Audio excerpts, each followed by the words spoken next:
Hi friends. నేను చిన్న విషయం మాట్లాడదామని వీడియో చేస్తున్నాను. ఇందులో ఫోటోలు గిటోలు ఏం పెట్టట్లేదు.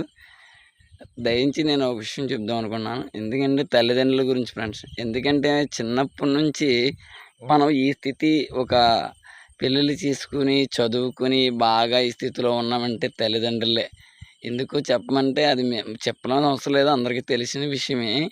కాకపోతే ఎందుకంటే వాళ్ళు ఈ రోజున చాలా ఇబ్బందులుగా గురవుతున్నారు ఫ్రెండ్స్. ఎందుకంటే దానికి చెప్పమంటే చెప్తాను.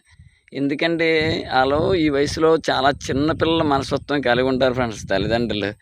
అలాంటప్పుడు వాళ్ళని మనం బాధించేలా గానీ, బాధపడేలా గానీ ఎప్పుడు మాట్లాడకూడదు ఫ్రెండ్స్. ఎందుకంటే వాళ్ళు మనం ఎంత బాగా చూసుకుంటారు ఫ్రెండ్స్ చిన్నప్పుడు.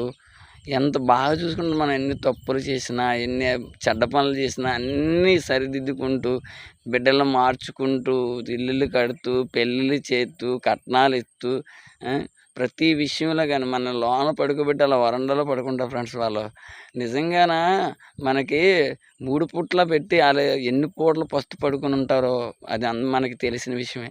అలాంటప్పుడు భార్య వల్ల కావచ్చు, పిల్లల వల్ల కావచ్చు, కానీ మనం వాళ్ళకి ఇంకా ప్రేమగా కాలు చెయ్యి వంగిన తర్వాత దగ్గరగా ఉండి మాట్లాడి ప్రేమగా పలకరిస్తే చాలు ఫ్రెండ్స్ వాళ్ళతో. అంతకంటే ఎక్కువగా ఏముండదు. కానీ ఇప్పుడున్న పరిస్థితుల్లో వీడియోల్లో, రోడ్ల మీద ఎక్కడ చూసినా వీళ్ళే ఎక్కువ ఉంటున్నారు. ఏ చిన్న మాటన్నా చాలా కోపంతో ఉంటారు. ఎందుకంటే ఎన్నో మనం ఎన్ని పిల్లల కోసం చేసాం. మనం ఈ రోజున భారమైపోయామని బాధపడి ఏ చిన్న మాటన్నా రోడ్డెక్కి వెళ్ళిపోతారు ఫ్రెండ్స్ వాళ్ళు. ఎటు వెళ్తున్నారో తెలియని పరిస్థితి. ఏ ఊరు వెళ్తున్నారో తెలీదు ఆ వయసులో. అలాంటప్పుడు మనం దగ్గరగా ఉంటూ ఇంకా బాగా చూసుకోవాలి ఫ్రెండ్స్ వాళ్ళని. లేదనుకో రేపొద్దున అదే స్థితి దేవుడు మనకే ఇస్తాడు. అప్పుడు మనం ఆలోచిస్తాం మన తల్లిదండ్రులు చూడలేదు. అందుకేనా మన స్థితి ఇలా ఉందని.